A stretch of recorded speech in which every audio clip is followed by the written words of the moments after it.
Assalamualaikum warahmatullahi wabarakatuh. Balik lagi di channel Dapur Gembil bersama saya Bangun Gembil. Suka di rumah ada roti yang tersisa. Ini ada contoh ya, kalau kita memang kalau di kantor suka bikin penelitian tepung. Biasanya kita buat roti manis ataupun roti tawar. Nah biasanya roti tawar itu banyak yang akhirnya tersisa gitu. Roti manis pun demikian. Biasanya kalau kita nggak kasih ke masjid, biasanya ada yang didiamkan dahulu untuk melihat seberapa lama sih dia bertahan gitu kan. Jamurnya berapa lama berjamur. Nah, kalau teman-teman di rumah roti tawar, roti manis masih tersisa, bingung mau diapain, bosan makan yang itu aja. Kemarin saya jajan di Yogyakarta di dekat rumah, itu ada unik sih, bukan kolak tapi mirip kolak cuma nggak pakai santan. Jadi dia menggunakan air kelapa, roti, kelapa, ada rasa vanili sedikit dan juga pisang. Bagaimana cara membuatnya? Kali ini saya akan buat dua macam. Yang satunya saya kentalkan dengan menggunakan tambahan telur dan santan. Yang satunya tidak menggunakan itu. Jadi ada dua olahan yang mirip tapi berbeda. Kita lihat ya bahan-bahannya apa.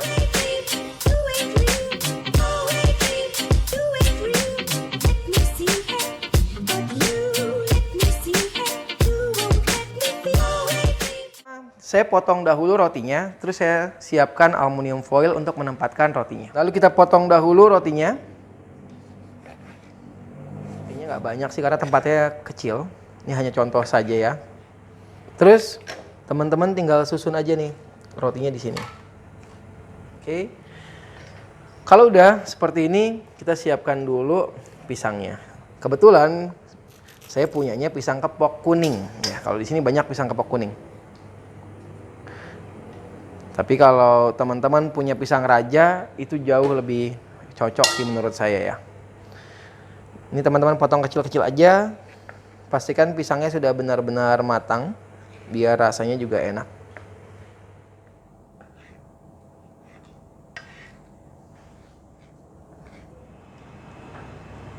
Ya, kita tambahkan juga kelapa ya.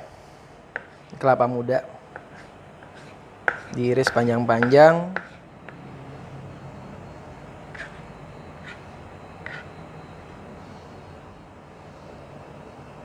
Akhirnya saya ketemu, namanya adalah pipis kopior gitu. Pepes apa pipis ya? Pipis ya bener ya? Pipis, aneh ya, tapi nggak apa-apa, emang itu namanya pipis kopior. Ada yang menggunakan santan cair, kalau di sini saya tidak menggunakan santan, jadi saya benar-benar pure menggunakan air kelapa dengan tambahan gula pasir dan juga sedikit vanilla essence. Oke, kita akan membuat cairannya dulu. Air kelapa, terus gulanya mulai dari 25 sampai 50. Teman-teman cobain aja ya seleranya ada di mana nih. Saya coba dulu di 25 gram. Oke, 25. Dan sedikit tambahan vanilla essence, kurang lebih paling 1 gram atau 2 gram saja. Oke, 1 gram. Ya. Digeser sedikit dan diaduk. Bismillah. Oh ya. Ini sudah cukup manis, teman-teman boleh tambahkan garam, tapi kalau saya tidak menambahkan garam karena di roti sudah ada garamnya. Jadi sudah ada gurih dari rotinya sendiri. Kita tambahkan saja di sininya airnya.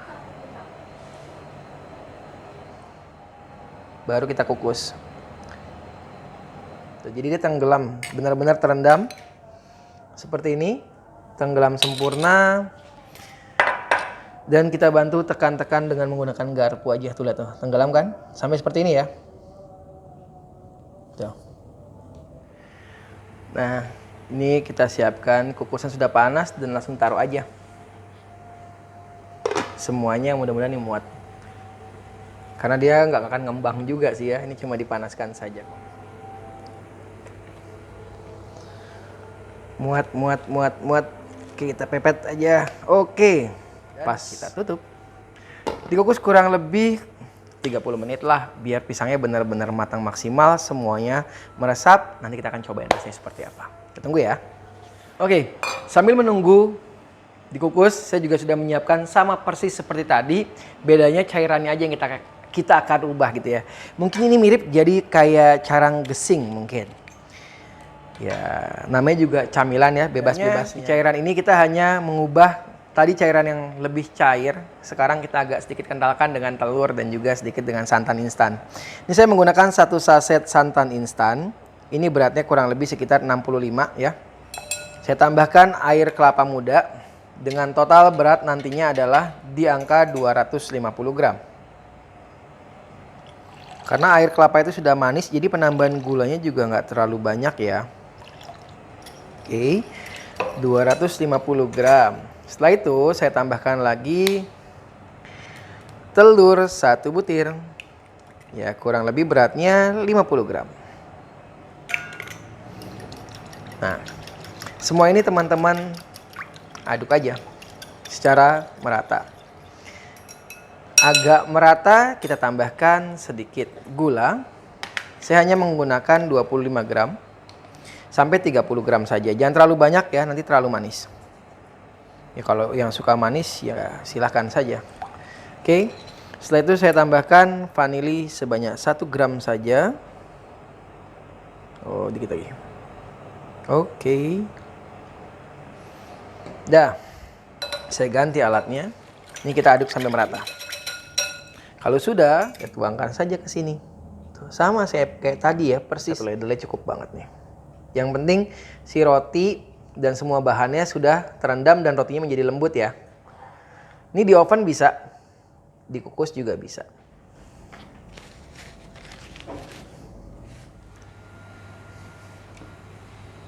Nah, yang 4 di depan kita akan kukus.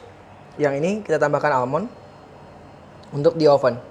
Sambil menunggu biar ini meresap semuanya, kita angkat dulu nih. Yang sudah kita kukus sebelumnya. Wow, dia mengembang ya. Ini digeser sedikit. Yap, ya. Jadi airnya nggak terlalu banyak. Tuh, sudah meresap full ke rotinya. Lihat deh, nggak tumpah ada air kan. Aslinya sebenarnya hidangan yang di Yogyakarta itu yang saya makan, dia masih basah airnya. Tuh, kalau ini meresap ke roti karena tadi rotinya saya maksimalin semuanya. Saya masukin sampai padat. Ya nggak yang padat banget juga, enggak sih. Biar kenyang aja. Ini yang dikukus, kita dinginkan dulu sebentar aja, nanti baru kita cobain. Karena sudah mendidih, saya masukkan yang menggunakan telur dan juga santan. Jadi kita masukkan 4 saja. Nanti yang 4-nya akan kita oven. Kita lihat hasil bedanya apa ya. Tutup sampai matang karena ini menggunakan telur ya. Sambil kita lihat juga yang sudah dikukus, ya masih panas juga sih karena kita masih mengukus. Kita bisa lihat lebih dekat lagi Mas Bani, seperti apa sih penampakannya gitu kan. Biasanya menggunakan daun pisang, ada daun pandannya juga biar lebih enak. Ini pisangnya sudah berubah warna ya. Tuh, lebih mengkilap. Ini sudah matang tandanya, sudah lebih kuning. Kita ambil yang ini gini. Wow, panas. Kita lihat dalamnya ya. Tuh, rotinya jadi kayak kencang gitu loh. Padahal ini nggak pakai telur. Tuh ada kelapanya, ada pisangnya. Tuh. Kenapa sih rotinya bisa seperti ini ngeset gini? Karena kan di dalam roti ada telurnya juga. Komplit ya, ada telur, ada margarin. Jadi ini udah enak banget. Tuh. Bismillahirrahmanirrahim.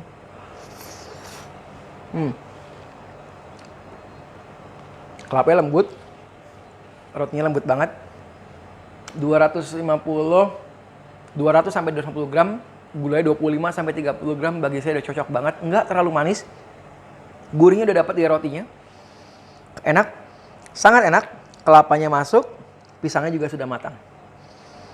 Nanti kita bedain rasanya dengan yang di oven ataupun yang menggunakan telur. Enakan mana ya? Oke, setelah 30 menit. Cakep banget ya. Jadi dia ngembang. Dan ini tuh kayak adonan cake gitu tuh, lihat tuh. Kayak agar-agar atau kayak puding ya. Jadi nggak kayak tadi, kalau tadi kan basah aja. Kalau ini lebih kayak puding. Ini aku matiin dulu apinya biar nggak panas. Nah, aku hanya naruh 2 piece aja. Ini yang pertama kan yang kukus ini tadi nih. Yang kukus tanpa telur, aku udah taruh di situ juga. Ini yang kukus pakai telur. Saya taruh lagi di sini 2. Nih teman-teman bisa lihat ya, ini yang pertama kali kita buat, yang cair tidak menggunakan telur, dia masih tetap basah, cuma dia akan memenuhi seluruh ruangannya. Kalau yang menggunakan telur, ketika sudah diangkat dari kukusan, dia akan menyusut sedikit demi sedikit, tuh, jadi menyisakan ruang di sini, karena dia berbentuk seperti puding roti, ya. Yang di oven pun demikian pastinya, Nanti kita lihat, cuma bedanya mungkin teksturnya aja akan berbeda gitu. Nah, kalau teman-teman mau di oven, bukan teman-teman yang di oven ya, tapi ini yang mau di oven, sebenarnya bisa teman-teman tambahin butter yang dicairkan sedikit aja di dalam adonan cairannya, agar bagian pinggirnya itu selain lebih creamy juga lebih terasa gurihnya. Tapi enggak juga tidak masalah. Boleh teman-teman tambahkan cinnamon powder atau kayu manis bubuk untuk menambah aroma yang lebih baik. Gitu ya. Ini aku sudah panaskan ovennya terlebih dahulu. Nanti kita masukkan apa tadi namanya? Carang gesing ya. Carang gesing yang dikukus kita oven. Jadi berubah kayak namanya clapper oven ya. Ini sudah lumayan panas. Ovennya lucu ya, diputar gini. Panas sekali. Dan kita taruhnya di bagian bawah aja ya. Nanti baru kita pindahkan ke bagian atas atau rak yang keduanya. Ayam. Panas sekali. Nah, apinya aku kecilin sedikit aja. Pakai yang nomor 2-nya. Dah, kita tunggu ya. Kurang lebih sekitar 15 menit dulu. Nanti kita pindahin ke atasnya.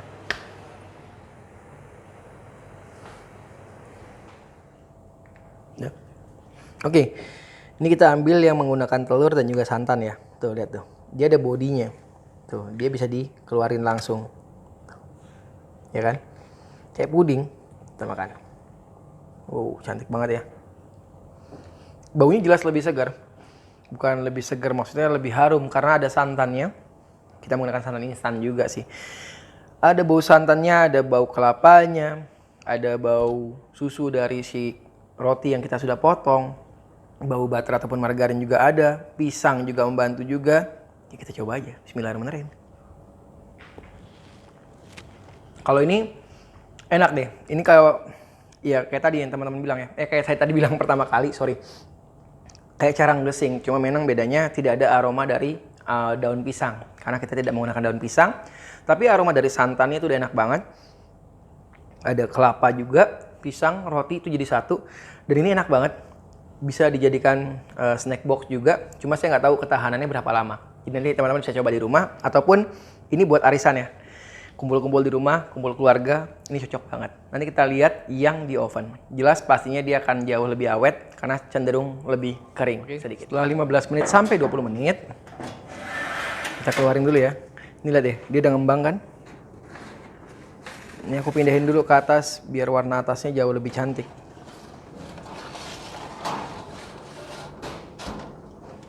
Bisa tutup nggak ya? Oh, bisa. Oke. Kita tunggu kurang lebih sekitar 5-10 menit lah ya. Jadi teman-teman kalau pakai oven tangkring tuh lucu. Apinya besar, kalau posisi di atas, nanti api yang di atas itu lebih panas gitu. Karena dia kan ada kisi-kisi lubang tuh. Nah, itu lubang panas yang dialirkan dari bawah ke rongga-rongga samping sini sama rongga samping sini ke atas. Kalau yang tipenya 3 berlian ini kan stainless, jadi cepat panas banget.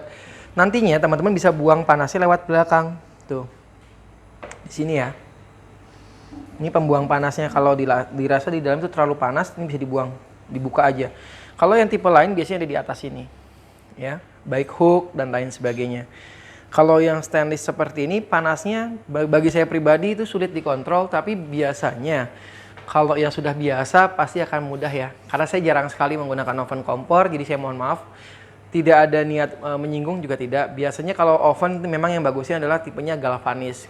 Panasnya nggak terlalu over, sama juga lebih merata aja. Kalau yang stainless biasanya, apalagi platnya kalau kecil, tipis, biasanya panasnya itu suka besar, hilangnya juga lumayan cepat juga gitu.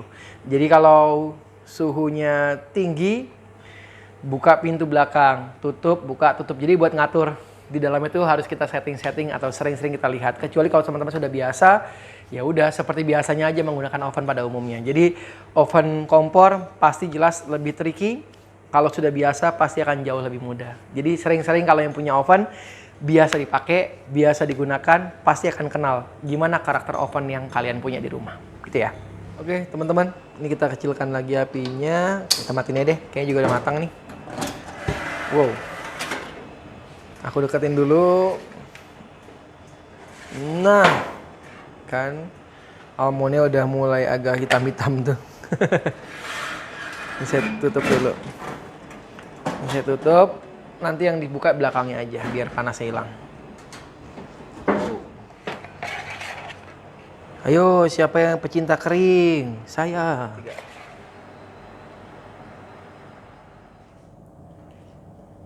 Menunya simpel banget.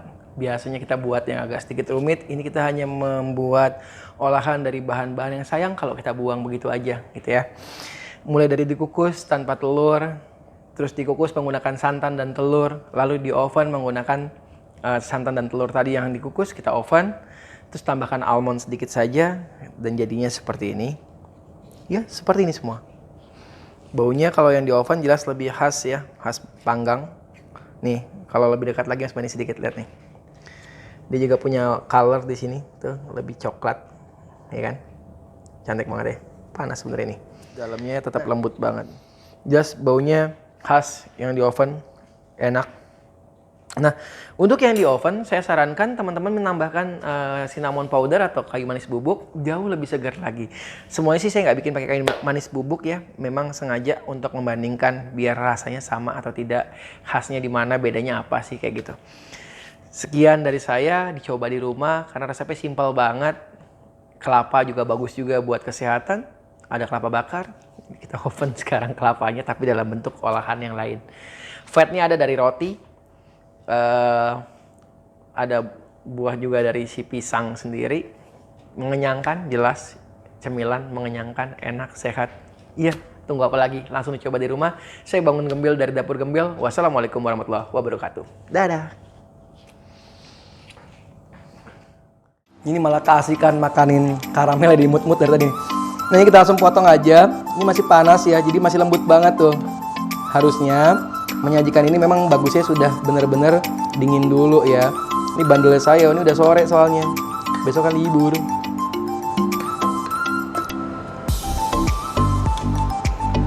Tuh dalamnya, cantik banget.